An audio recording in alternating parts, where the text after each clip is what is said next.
নমস্কার, Deepa's thought spicy হটে সবাইকে স্বাগত জানিয়ে আজকে রেসিপি শুরু করতে চলেছি। আজকে এই মাছের ডিম এসেছে। এখন বর্ষাকাল, সমস্ত মাছে ভর্তি ভর্তি ডিম। এই মাছের ডিম দিয়ে আজকে আবার একটা নতুন রেসিপি বানাচ্ছি।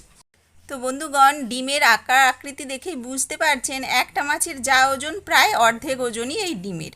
তাই এই এতখানি ডিম দিয়ে আজকে সুন্দর একটি রেসিপি বানাচ্ছি, সাথে থাকুন। শুরু করে দিয়েছি। ডিমটা ভালোভাবে আগে ধুয়ে নিয়েছি।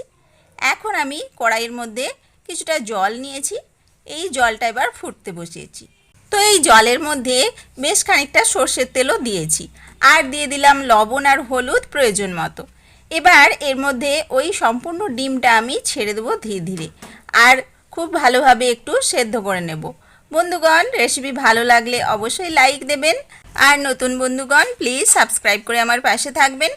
তো আমি ইতিমধ্যে খুন্তি দিয়ে একটু নেড়ে চেড়ে নিচ্ছি। জলের মধ্যে এই ডিমের সমস্ত অংশটাই যা ডুবিয়ে দেওয়ার চেষ্টা করছি, আর ঘড়ঘড়িয়ে বেশ ফুটে গিয়েছে, অনেকটা সেদ্ধ হয়ে গিয়েছে।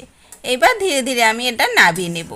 একটা বাটির মধ্যে এই জলসহ ডিমটাকে আমি তুলে কিছু সময় রেখে দেব। তারপর যখন জলটা ঠান্ডা হয়ে যাবে তখন আমি ডিমটা ঝাড়িয়ে নেব জল থেকে, আর তারপর ধীরে ধীরে সম্পূর্ণ রেসিপিটি শেষ করব।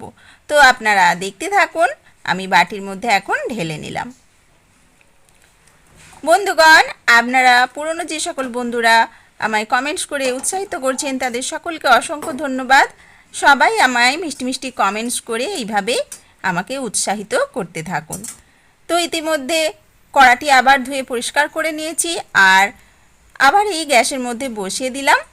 ওর মধ্যে দিয়ে দিলাম সামান্য একটু সর্ষের তেল, খুব সামান্য নয়। এখন আমি এই ডিমটা ওর মধ্যে ধীরে ধীরে দেব ভেজে নেওয়ার জন্য। তো বেশ কিছুটা সর্ষের তেলই আমি নিয়েছি গরম করার জন্য। আর এই যে ডিমগুলো দেখুন, বেশ বড় যে দুটো টুকরো ছিল সেগুলোকে ছুরি দিয়ে খণ্ড খণ্ড করে নিয়েছি, অনেকগুলো ছোট আকারের টুকরো করেছি। আর সমস্তটা এই সর্ষের তেল গরম হয়ে যাওয়ার পর আমি দিয়ে দিলাম, আর এপাশ ওপাশ নেড়ে চেড়ে একটু ভালো করে ভাজা করে নেব। ডিমটা সামান্য ভেজে নিলে এর যে আষ্টে মতো গন্ধটা সম্পূর্ণ চলে যাবে। আর দেখুন, ডিম ভাজা হলে মানে মাছের ডিমটা তেলে ভাজা হলে এরকম একটু ফেনা ওঠে।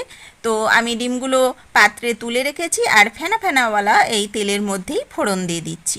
প্রথমেই একটু কালো জিরে ফোড়ন দিলাম, আর তারপরে দিয়ে দিচ্ছি বেশ খানিকটা সর্ষে। এই হলুদ সর্ষে ছিল এটাই আমি দিলাম। এখানে আপনারা কালো সর্ষে বা রাই সর্ষেটাও নিতে পারেন, তাতে ঝাঁঝটা একটু বেশি হয়। আর আমি এখানে যেহেতু ফোড়ন হিসেবে ব্যবহার করেছি, তো অল্প একটু হলুদ সর্ষেই দিয়ে দিলাম। সামান্য নাড়িয়ে চাড়িয়ে একটু ভাজা ভাজা করে নিয়েছি যাতে ফোড়নের গন্ধটা উঠে পড়ে। আর তারপরেই অনেকগুলো কাঁচা লঙ্কা আমি এরকম চিড়ে নিয়েছিলাম, সেটা দিয়ে দিলাম।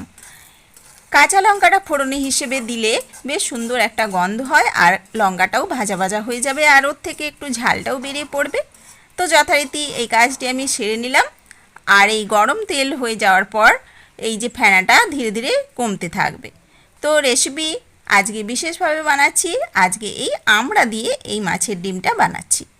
হ্যাঁ, বুঝতেই পেরেছেন, এটা একটা টক হচ্ছে, মাছের ডিমের টক। তো আজকে বাড়িতে এসেছিল আমড়া।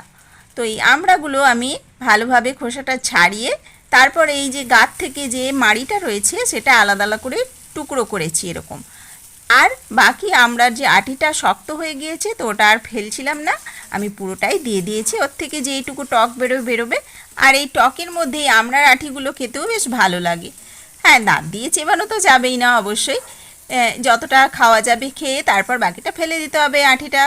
আর এই যে আমড়ার আটিগুলো বেরিয়েছে মানে পাল্পটা, ওটা বন্ধুরা এই নাড়া ভাজা করতে করতে অনেকটাই গলে যাবে, নরম হয়ে পুরো আমড়াটা খুব সুন্দর একটা টক স্বাদ দেবে। আমড়া মানেই তো এমনিতেই টক টক ভাব বেশি। তো সেই মতো আমি আজকে এই 5টা টুকরো দিয়েছি আমড়া, যাতে সেরকম বেশি টক না হয়।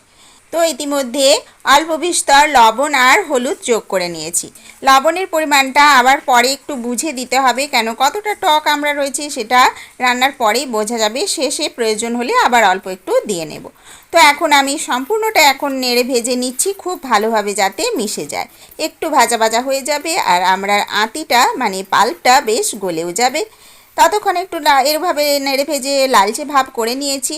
এখন এর মধ্যে যোগ করব সামান্য একটু চিনি, ব্যালেন্সটা নিয়ে আসার জন্য আমি বেশ খানিকটা চিনি যোগ করে নিলাম। এবার আরও একবার ভালোভাবে নেড়েচেড়ে নিচ্ছি। আজকের রেসিপি অবশ্যই খেতে খুবই সুস্বাদু হবে বন্ধুগণ। আমরা সবাই টক টক খাবার খেতে খুবই ভালোবাসি। গ্রীষ্ম, বর্ষা, শীত সব সময়তেই ভাতের শেষ পাতে একটু টক ভাব থাকলে, মানে টক টক খাবার থাকলে খুবই ভালো লাগে। তো অন্যদিন চাটনি হিসেবে থাকে, আজকে আমি এই মাছের ডিম দিয়ে আমড়া দিয়ে এইভাবে টক বানাচ্ছি। বেশ খানিকটা জল যোগ করে দিলাম যাতে আমড়াগুলো এর মধ্যে খুব ভালোভাবে সেদ্ধ হয়ে যেতে পারে আর মাছের ডিমটাও খুব ভালোভাবে ফুটতে পারে। এখন খুন্তি দিয়ে নাড়িয়ে সমস্ত মশলাগুলো একত্রিত করতে আমি নাড়িয়ে চাড়িয়ে নিলাম। এখন দেখুন কিছুটা ডিম ভাজা খাওয়ার জন্য এখানে রেখেছি, আর বাকি কিছুটা ডিম এগুলো আমি সেদ্ধ করব, মানে এই টক বানাবো, এই ঝোলের মধ্যে দিয়ে দেব। এই যে দিয়ে দিলাম ঝোলটার মধ্যে। বেশ ভালোভাবে যখন জলটা ফুটে এরকম হয়েছে তখন আমি এই ডিমগুলো যোগ করে নিলাম।